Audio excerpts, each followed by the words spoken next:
সনাতন ধর্ম মতে অবশ্যই মূর্তি পূজা করা উচিত। কিন্তু কোন মূর্তি পূজা?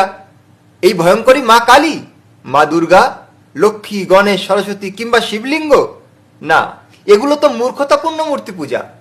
বাস্তবিক মূর্তি পূজা কি, তা কিভাবে করা উচিত, সে কথা মহর্ষি দেব দয়ানন্দ সরস্বতীজি তার লেখা মহান গ্রন্থ সত্যার্থ প্রকাশের একাদশ সমুল্লাসে তিনি ব্যাখ্যা করছেন। তিনি বলছেন পূজা শব্দের অর্থ হচ্ছে সেবা করা। তো মানুষের তৈরি মূর্তিতে পূজা করা তো মূর্খামি, কিন্তু ঈশ্বরের তৈরি মূর্তিতে পূজা করা হচ্ছে বুদ্ধিমানী। তো ঈশ্বরের তৈরি মূর্তি কি? তা হচ্ছে আমাদের মাতা পিতা। মাতা পিতাকে সেবা করা, এটা হচ্ছে মূর্তি পূজা। স্বামী স্ত্রীকে সেবা করছে, স্ত্রী স্বামীকে সেবা করছে, এটা হচ্ছে মূর্তি পূজা। শিষ্য গুরুকে সেবা করছে, এটা হচ্ছে মূর্তি পূজা।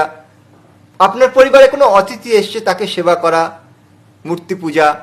কেবল তাই নয়, বিভিন্ন পশু পাখি তাদেরকে সেবা করা, মানে তাদেরকে খেতে দেওয়া, তাদেরকে যত্ন নেওয়া, তাদেরকে রক্ষা করা, এর নাম মূর্তি পূজা। কেবল তাই নয়, এই যে প্রকৃতিকে শুদ্ধ রাখা, জলকে শুদ্ধ রাখা, বায়ুকে শুদ্ধ রাখা, এ সমস্ত শুদ্ধতা রাখার জন্যে যে যজ্ঞ করা হয়, এই যজ্ঞ করে পুরো প্রকৃতিকে শুদ্ধ রাখা হয় যাতে আমরাও সুখে থাকি, এর নামও মূর্তি পূজা।